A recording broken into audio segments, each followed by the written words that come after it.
Hey guys, so I realized for the past couple videos I was not filming horizontally, I was filming vertically, so I'm really sorry about that and I hope it wasn't too difficult to see. But let's just get into these topics for chapter 12. So we got 3 topics here: notation, participant variables, and moderators, and I'll explain to you guys everything that's on here. So for notation, we have 3 steps to decoding a factorial. Now anytime you see the word factorial, all you got to think of is anything that's written like this, or sometimes it could have 2 times 2 times 2 times 2, it could have 4 slots. Really just, they're all factorials. So, and I also mentioned the word slot. That's not anything that is in your book necessarily, or that Dr. R has mentioned, but I like to think of them as slots because it's easier for me. So that's how I'm going to be explaining it for the sake of this lecture. So the first step to decoding is the amount of slots is equivalent or is equal to the number of IVs. So these are our 2 examples that we're going to be using the whole time. So for the first example, we have 2 factorial 3. So here we have 2 slots, right? 1, 2. So that means we have 2 IVs. For the second example, we have 2, 2, and 2. That's 1, 2, 3 slots, which means we're going to have 3 IVs. Not in frame. Okay, cool. We have 3 IVs. I'm trying to make this a little bit interactive so like you guys can see, what's happening here. Okay, cool. So number of slots is equal to the number of IVs. So now the second step is that the quantity within the slot determines the level. So again, same examples, 2 factorial 3. So actually I'll get into that in a second, my bad. So let's actually deal with the second example first. So we have 2, 2, 2, right? So all these IVs are going to have 2 levels, right? 2 levels here, 2 levels here, 2 levels here. So now actually for this first example, the reason I wanted to get to the second is because we have 2 different value numbers, right? We have 2 and 3, which means that for the first IV, we're going to have 2 levels, right? Because there's a 2. And for the second one, we're going to have a 3. The reason it's different is because we literally just have different quantities. So again, quantity within the slot. So this would be one slot, this would be another slot.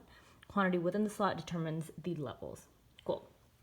Now for the third bit, we multiply the slot quantities, we multiply basically the whole thing like you would like it's math class to find the total number of conditions. So again, example 1, we have 2 factorial 3.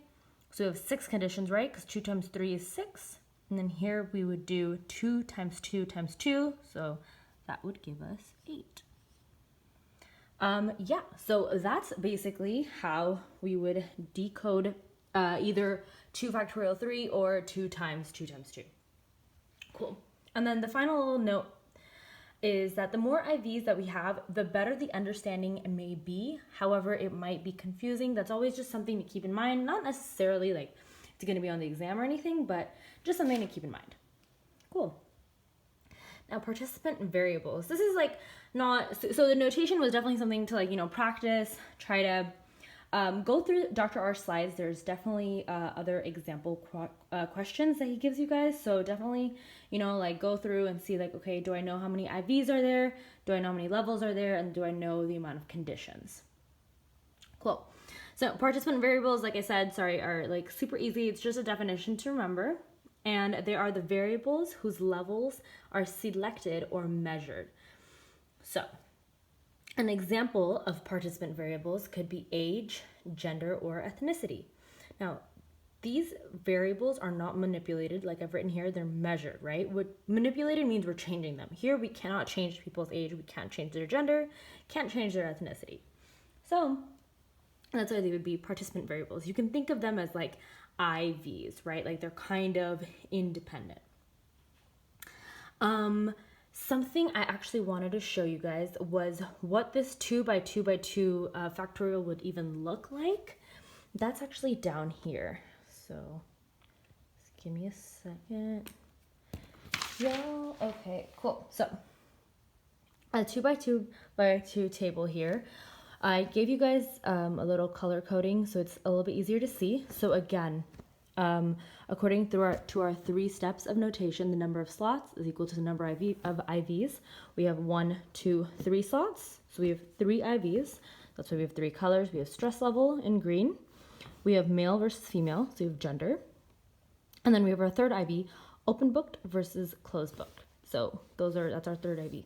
Now, the amount of conditions, which is our last piece to decoding, is what we get when we multiply all these three. So 2 times 2 times 2, again, is 8. And we could like literally see that here, right? Because all you have to do is count 1, 2, 3, 4, 5, 6, 7, 8.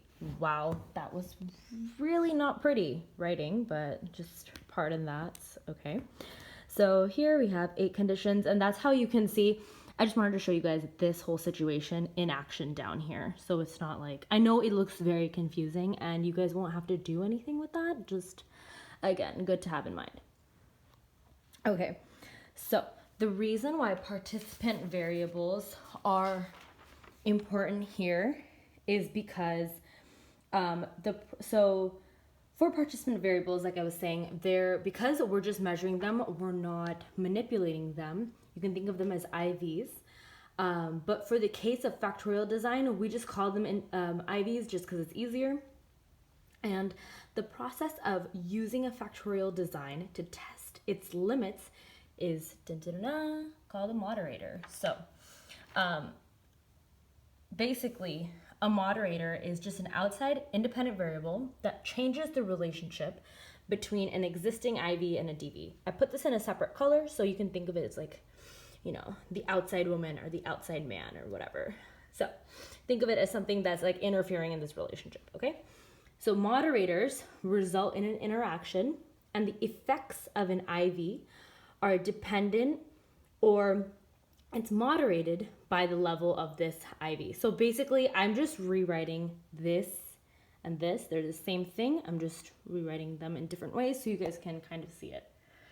Okay, cool. So that was notation, participant variables, and moderators. And then I explained this graph here. Cool. And then this last little bit, this is just definitely something helpful. I would write this down somewhere for the exam, because this is definitely going to be easy. When it comes to these kinds of questions, you're just like, boom, boom, boom, I know what I'm doing.